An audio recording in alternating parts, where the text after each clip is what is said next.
Welcome back, hunters, to another episode of Bloodborne. And today, I kind of want to show you. We're just going to run around Yharnam again. I know the last video was kind of aimless, or seemed a little bit aimless, mostly because it was. I was trying to make sure I wrapped up individual things inside Yharnam. But today, what I would like to do is show you another side area that you could easily miss. And the reason why I'm doing this is because typically when you go to Bergenworth, there's a battle there that occurs that changes the night and day cycle of the game. So ROM the Vacuous inside Bergenworth, and once you do that, the world changes. And I don't want people to miss out on things that they could have did before those world changes. I went to the wrong fucking place. No, I didn't. I'm in the right place. What am I talking about? So what I wanted to show you is when we went to the Forbidden Woods, we grabbed an item called the Tonsil Stone by talking to... you didn't get to see him, but his name is Patches. So it's a lattice deformed rock, or perhaps a meteorite. Appears useless but possesses some odd gravitational force that prevents its riddance. A dubious soul once said, "Step lightly round to the right of the great cathedral and seek an ancient shrouded church. The gift of the Godhead will grant you strength." So that's interesting, right?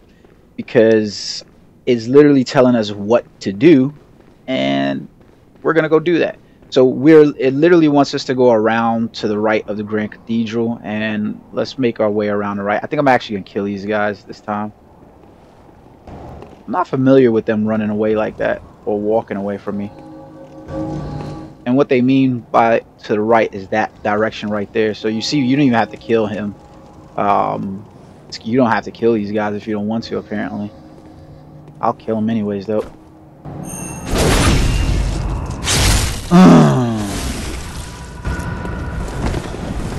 Haha.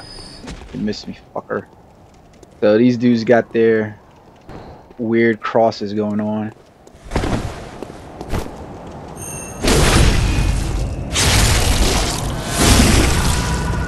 Alright. And so in order to go the route that I'm going right now, remember up here when we got to the Grand Cathedral, we went left over to the left, which allowed us to go to Hemwick Charnel Lane. But let's grab this item off him. Oh, that's fucked up. It won't let me grab the item. I guess it's like face stuck. Ah, there we go. Okay, so some blood vials. But if you go over here to the right of the Grand Cathedral and you have the Tonsil Stone, interesting thing happens. So now I want you to be aware that when you come over here, you are going to face some hunters, and they can be quite annoying. It's interesting that to the right of the Grand Cathedral and guarding this specific way, you run into these guys. So let's see if I can get an aerial view of them down there. Can't really see them, but we'll make our way down, however, still. So but it is kind of interesting. So we'll go across here first. There is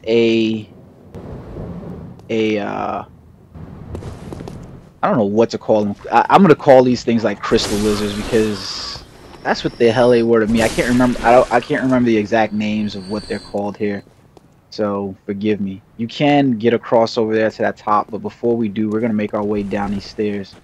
And there's a crystal lizard down here, and you gotta try to lure him out realistically, because he starts running, and you probably just heard.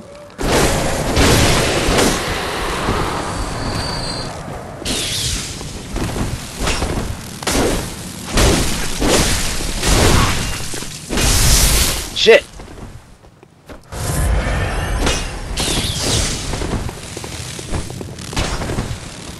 So he's got that Tonitrus on you. And the good thing, like I told you, the good thing about Tonitrus is that so that's one of the hunters that's down here. There's also another one. He gives us bolt paper. There is another one down here, so be careful. And you can see him kind of off to the right there. These little crystal lizards, good to drop bloodstone shards. At this point, you're probably not really gonna need bloodstone shards, and you're probably more looking for twin bloodstone shards. And those are relatively easy to farm if you go to Yahar Ghul, Hypergene Gale, whatever it's called. At this point, it's called Hypergene Gale, but I believe the real name for it is Yahar Ghul. So, and you notice there's some incense down here as well. So that means that there are people here. So you gotta wonder, maybe these hunters are sticking around to protect these people. But we got to deal with this dude who is using good weaponry. He likes to shoot a lot. He does. He likes to shoot quite a bit, and he will get you stuck in animation. And I believe he's using the rifle spear as well.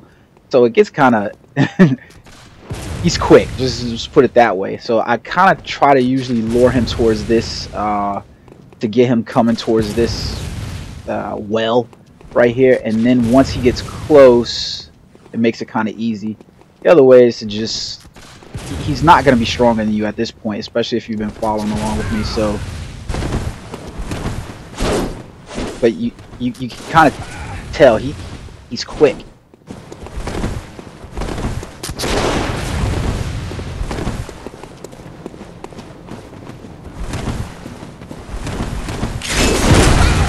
Damn.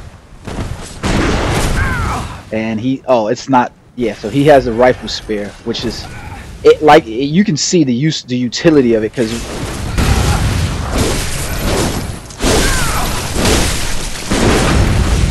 damn. You can tell the utility in what he's using with the rifle spear, because it still allows you to get off that shot. And that's the reason why it has, and that quick attack right there, it is beast. So you see that, you see what he's doing is literally using the rifle spear the same way you would use any one of your pistols.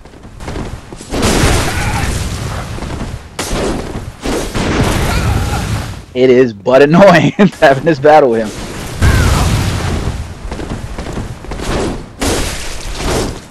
And I'm literally trying to trick his ass down, because he is but annoying and fast with that damn rifle spear. Like, you know, like, just butt ass annoying, man. He goes in. So you notice that there are some incense down here, which means that there are people inside the houses. I don't believe any of them necessarily say anything. I kind of never get down here towards this point, and I keep meaning to, but I keep forgetting on subsequent playthroughs that I need to actually come down here. But I don't know, I keep forgetting to do it, to be honest with you guys, and that's all that it really is. So now we're gonna make our way back up those stairs so we can get the item that was above the church, which I don't believe it was anything necessary that you need to get, but I like grabbing all the items on playthroughs. Let's see, so we're up here, yeah, so the item's right down there. So let's drop down, and then let's slide down here. And there we go. Some frenzy cold blood. There we go. Alright, so now we've got another path to take. Make sure you don't go down the stairs just yet. Head up instead. And you're gonna there goes another one of the jailers. These dudes are butt ass annoying, man. Butt ass annoying. Like, I continue to, I'm gonna actually, you know what? Just cuz. Like, I suck at fighting these dudes, man. I do. I really do. So I don't know why he did that. That was odd. Woohoo! That was odd that he just went back up the stairs. I'm really not used to him doing that. He usually just continues following down. But these dudes are butt annoying for me. They really are. One poison, if you want to, because you know you're gonna deal with them. One poison dagger is good enough to you can use one poison dagger in order to poison them, which will then start ticking down on their health, which allows you to go for the backstab. That's the easiest way, I would say, in order to kill them, is just do that. Hit the one poison dagger move. Once you get the one poison dagger on him, his health will just start ticking away, and you'll see they're really susceptible to poison damage. And this is the reason why I told you, don't go down those stairs just yet, because these dudes are sitting right here, and you can see them. And that one dude is walking up and down. There's 2 or 3 of the crystal lizards. That's what I'm calling them. There's 2 or 3 crystal lizards down there. Like, they can call the game Bloodborne and say it's not a Souls game, but we're all hip to that, right?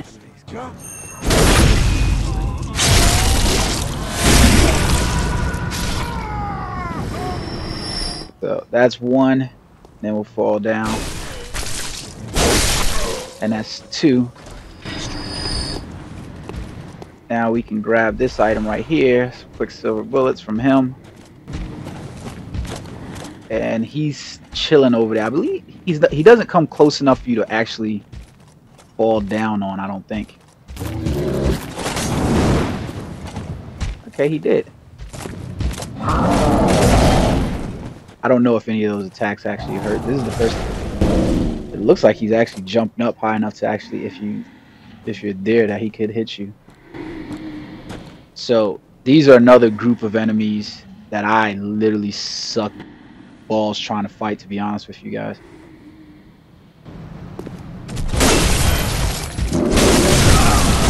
I suck balls trying to fight these guys. The only reason why I'm doing good against them, to be honest with you, is probably because I'm my soul level or my blood level. I do suck against those guys, though. I'm not gonna sit here and pretend with you guys like, yeah, you know, I'm doing so great, because I'd probably be losing to them if otherwise. So you'll notice right up here is a little ledge. I'm just kind of trying to show you guys around this way, so that way you know exactly what to expect. This is the staircase that you would have come down if you beat the hunters, and then you came running down the staircase. So literally at your back, you would have had the kidnapper, or the jailer. I like to call them the jailers. Their proper names are kidnappers. This is where you would have came, so he would have been at your back. That guy would have been at your front. And those 2 guys would have been up there shooting you. So you would have been dealing with that. I'm pretty sure that's not what you want to deal with. So take the way I showed you, and you won't have that problem. So as we come down here, you see the...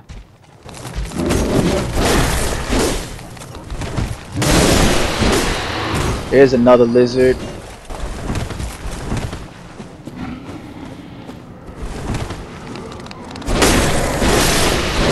Good, got him. Alright, so I think there's just the 2 lizards. There might be a 3rd, but I'm not 100% positive on that, to be honest. It might just be the 2. So go ahead and grab that item from him. Let's see if I can't sneak up on this dude. Got him. And the hunter's axe, you can see I've got plus 30. I've got my stats, so that way you guys know. I'm not trying to hide this from you guys.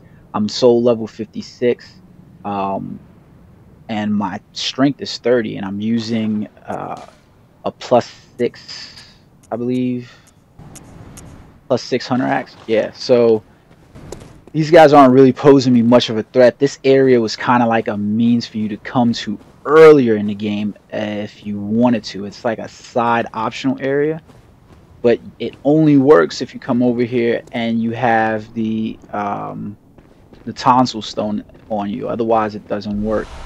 So there we go. We got the lead elixir. I do believe this is the first time that we actually grabbed the lead elixir. Take a look at that real quick. Oh, where are you? Oh, there you go.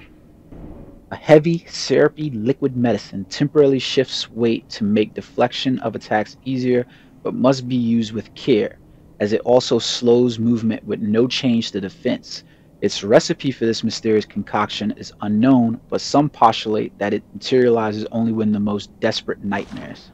Okay, so I do believe that's the only time that I've ever in this game grabbed it. So you remember on the tonsil stone, it said it was going to lead you to this grand church, and it's the entrance to Yahago. Interesting that that's said, right?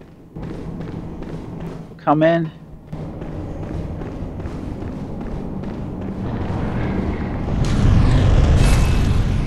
And notice we are grabbed by this weird looking creature and we're frenzied.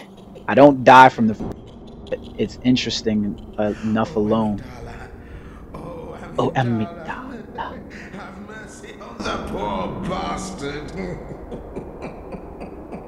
so a lot of a lot of people have said that you don't get tricked by Patches in the game, right? But you really do. Like Patches is a NPC character that has been across all the FromSoft titles in various forms or another. Like if you played any of the Dark Souls games, you notice that he kicks you off the ledge when you are he kicks you off a ledge inside the excuse me, sorry guys. He kicks you off the ledge in Dark Souls 2 into a pit. He does the same thing to you later on, and this is kind of his second trick because, or well, it's his first trick on you, which is interesting enough alone. But yeah, it's kind of interesting. So the place where he takes us is the lecture building. I'm gonna open up that door, and he takes us into this teleporting to the lecture building. The lecture building is a pretty interesting place, and I kind of don't want to do this part just yet, but I'm gonna go through some of the first floor. So I want you to look through this door, and I want you to. I'm trying to see this. You can see his face, but you can't really see his body. So let's have a conversation. What a joy it But is to behold the divine. It must be such a pleasure. You're in my debt, you know. You're nigh on a beast of the field. But here you are, treading a measure with the gods.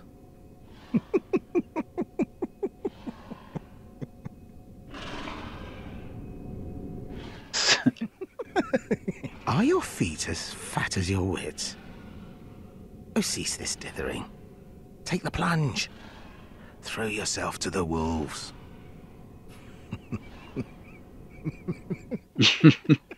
he is such an asshole. Are your feet as... Oh, cease this dithering. So you can look at this in two ways. You can look at it in that he tricked us, as Patches is wont to do in most of our most games. And you notice this door is going to be locked. It's not open from this side. Patches is wont to trick us all the time. That is what Patches does. But he takes us to an important place. He takes us to the lecture building, which gives us more insight into, well, it gives us more insight because we discover a new location, but it actually gives us realistically more insight to the world of Yharnam and Bloodborne and what's going on here. Literally, this is the first floor of the College of Yharnam. It's kind of important because it connects to Yarhagul. Yeah, be careful when you walk through that door and you come here, because this dude is literally sitting there just waiting for you. They're not very susceptible to slashing attacks, which is what's here. If you have any thrusting weapons, the Rider Splash, the Rifle Spear, any number of these weapons, is pretty easy to kill them. Like you can pretty much do it in one shot if you wanted to. So let's go over here to the head of the class, and we can see a teacher, and we get the lecture theater key. Let's take a look at that key. No, look at it. Key to the lecture theater and the lecture building. Today, the two-story lecture building is adrift in a nightmare. But once it was a place of reflection where scholars learned of history and archaeology. Perhaps it still is, as the students in the lecture theater appeared to await the return of their professor. It's really interesting stuff, especially with regards to the lore of the game, because it's telling you that the lecture building doesn't really exist. It's telling you that it exists within the nightmare. It didn't say the dream, it said the nightmare. So that's pretty interesting, because it's existing outside of a realm and within a realm. This is where the game starts to get really tricky with the lore, and you know the interpretation becomes like hard for me to understand, and that's why I kind of default to my boys Vachavidya and Epic Name Bro for their lore and how they looked at it. I I've talked about them before, and I really like their videos, especially what they typically have to say about the lore of the game. Um, they're trustworthy. They worked on the books for the games and things like that. So, if you really are into the lore and want to know some deep history of it, I would suggest checking out Vachavidya and Epic Name Bro, and you might get some really good stuff. So what we picked up just now is a student uniform. It's the uniform of the students of Bergenworth, a bygone institute of learning. This alternative lacks the thick cape. The Healing Church has its roots in Bergenworth and naturally borrows heavily from its uniform design. The focus not on knowledge or thought, but on pure pretension would surely bring Master Willem to despair, if only he knew. So once again, what we're getting here is a look into this splitting of how these different factions were formed, and people began to believe the various things that they believe about the old blood and how they perceived it. Um, it's interesting. The game is interesting because it's deep with lore, even for such a short game. And the funny part about it is that people are constantly saying that the game is short, and I do believe and agree with them that the game is relatively short. There's no denying that, especially when you just look at the main storyline. However, the game is made exceptionally longer and replayable when you look at the tombs, the the catacombs, the tomb of the gods, all these different areas. So we just use the lecture hall, and like you can see, they say, hey, oh, look at this, here goes all the fucking students. These guys shoot out this poisonous shit, so be careful with them, and once you open that door, they just come out.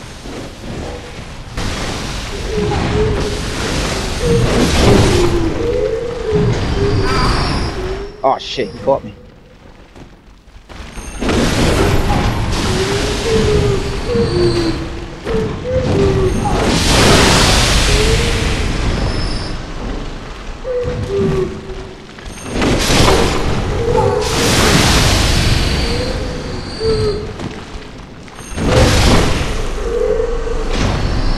As you can see, like I said, a hunter's axe, very, very effective weapon.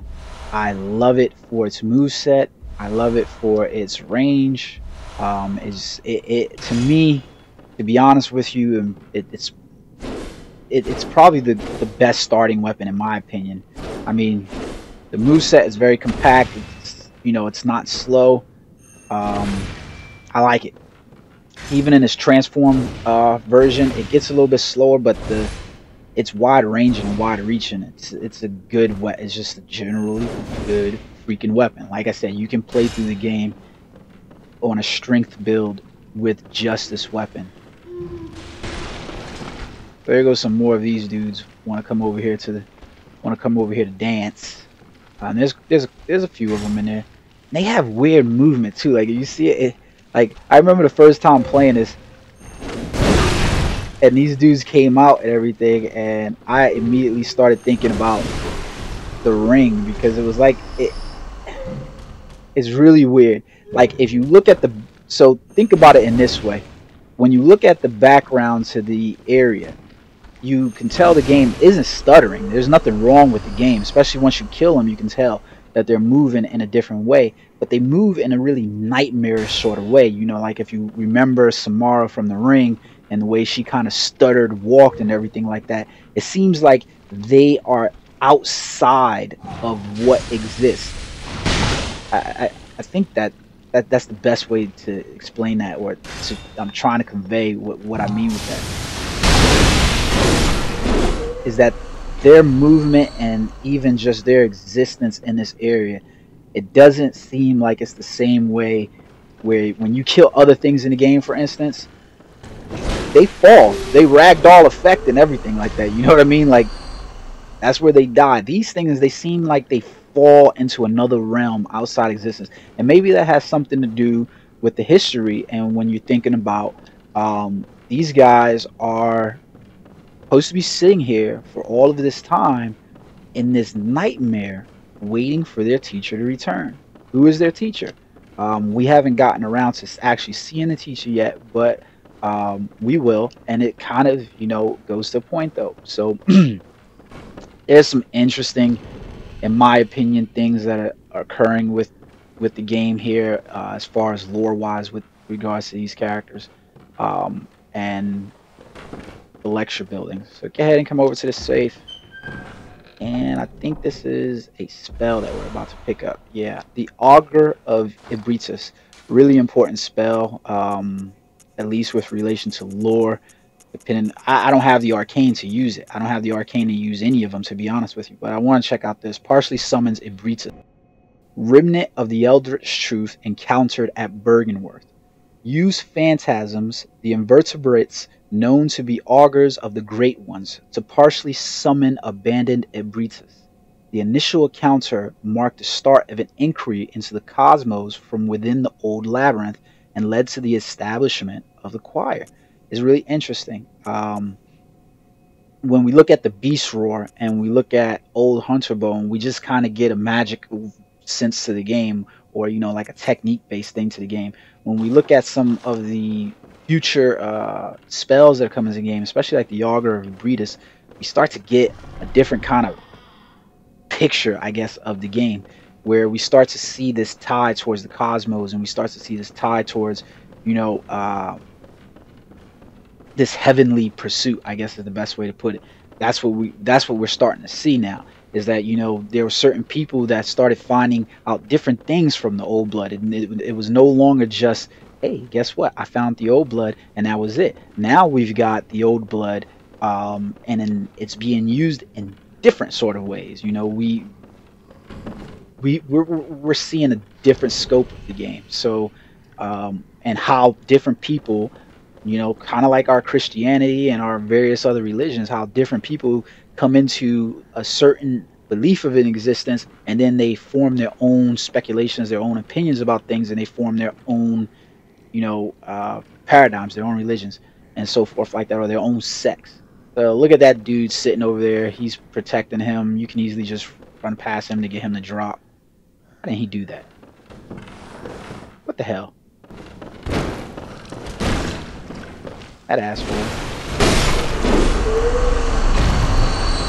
Let's search the bodies. Got some madman's knowledge inside there. Can't complain about that. Yeah, so I kind of don't want to go through this door, but I will. Yeah, I kind of don't want to go to it, but I will. I don't think I can get upstairs from inside here at all. Don't believe I can anyways. Alright, I think this is the last chest area inside here. And here we go. Search the chest and we got red jelly. This is going to freak out a lot of people.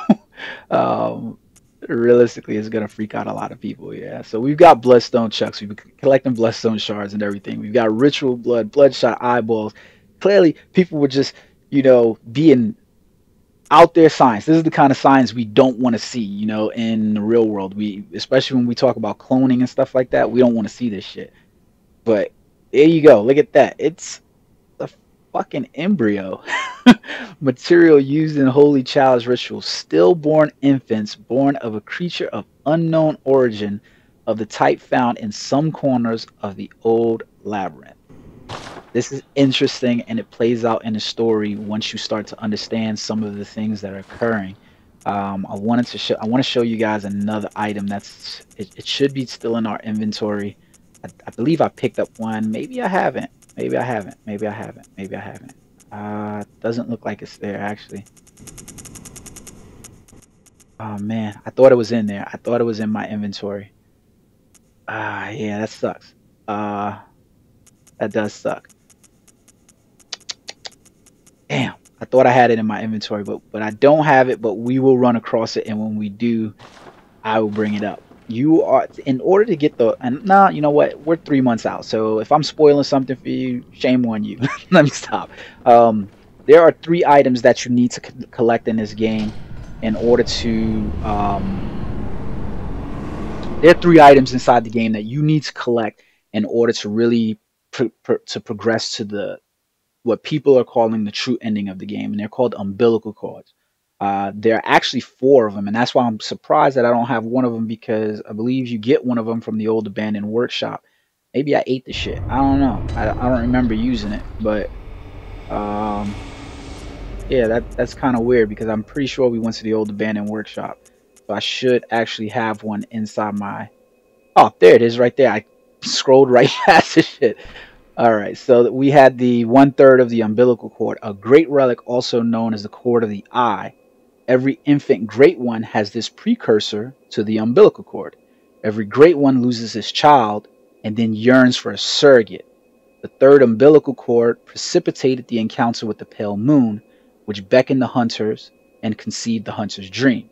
It is used to gain insight, and so they say, eyes on the inside, although no one remembers what that truly entails. So when we look at the 1/3 of the umbilical cord, and we also look at the red jelly, understanding the fact that every great one loses a newborn.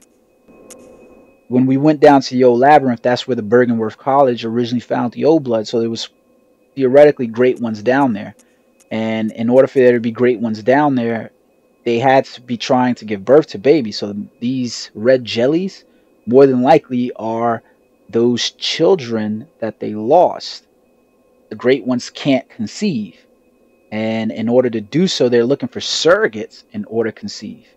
It really becomes interesting later on when you actually consume all 3 of these umbilical cords and go about the game and complete it in its full way. I won't tell you what happens until we get to the end. I will pursue that ending in this playthrough. But it becomes really interesting when you think about that. That line bears significant importance, especially when you see those red jellies, the eyeballs, and so forth in the 1/3 umbilical.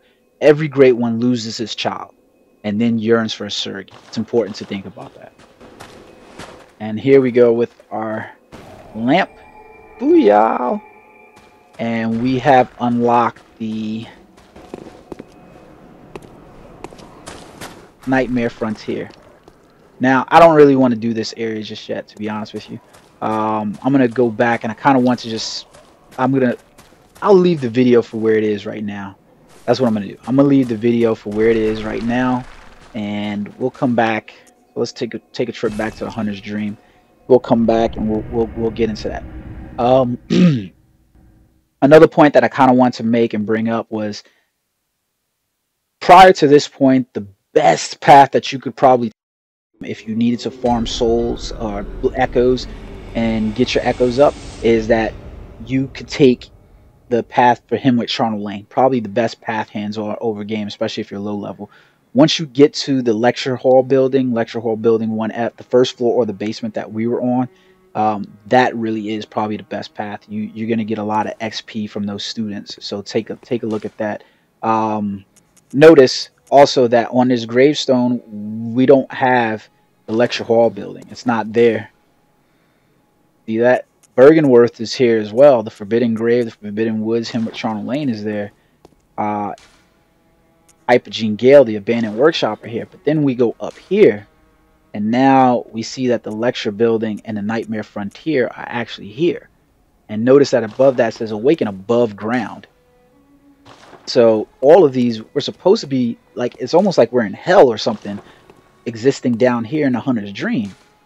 And when we try to awaken, we go above ground to these places that we're examining. But even above ground, the lecture building and the Nightmare Frontier, or at least the lecture building in of itself, it exists only within the nightmare. It doesn't really exist within the world of Yharnam that we're supposed to be going to. So it kind of, at least that's my take on it. It's an interesting thing to view, especially with regards to some of these things that are going on. It's interesting to me. I'm going to channel some of these blood echoes. We've got my Vitality up to 30, so I'm pretty happy with that. I am kind of in a race to get my strength up now, so I want to get that topped off at 40 as soon as possible. So I'm going to switch back and forth between my strength and endurance, because I do need to get my endurance up, because obviously you can see my health is pretty good right now. I do want to get that all the way up to max out to 50.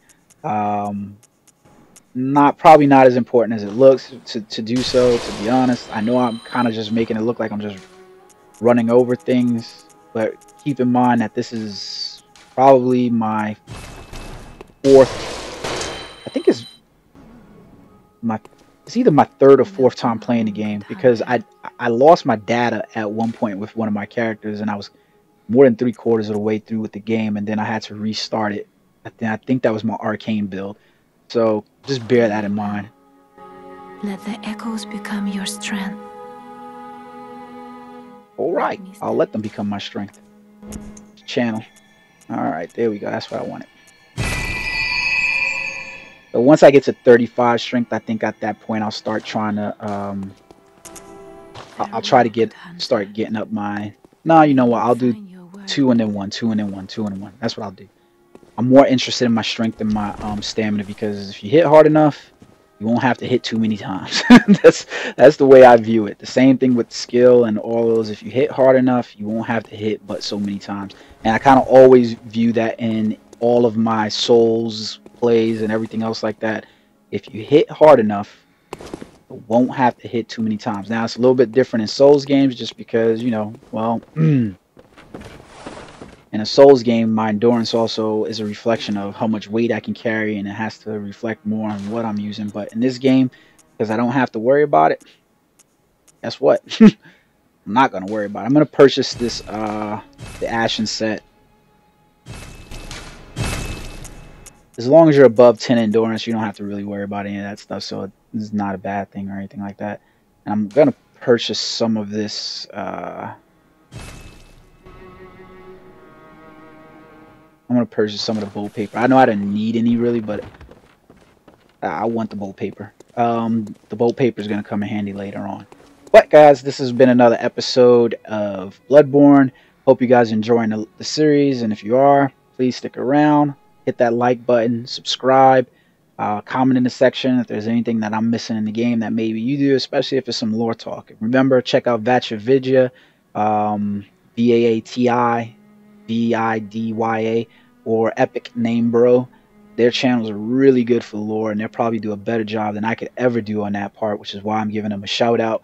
They're two of my favorite YouTubers for the Soul series and any of the FromSoft games for that matter. So if I'm not providing you some piece of lore, check them out. I'm pretty sure between the three of us, or at least the two of them, you'll get a really good, interesting perspective. So until next time, guys, have fun.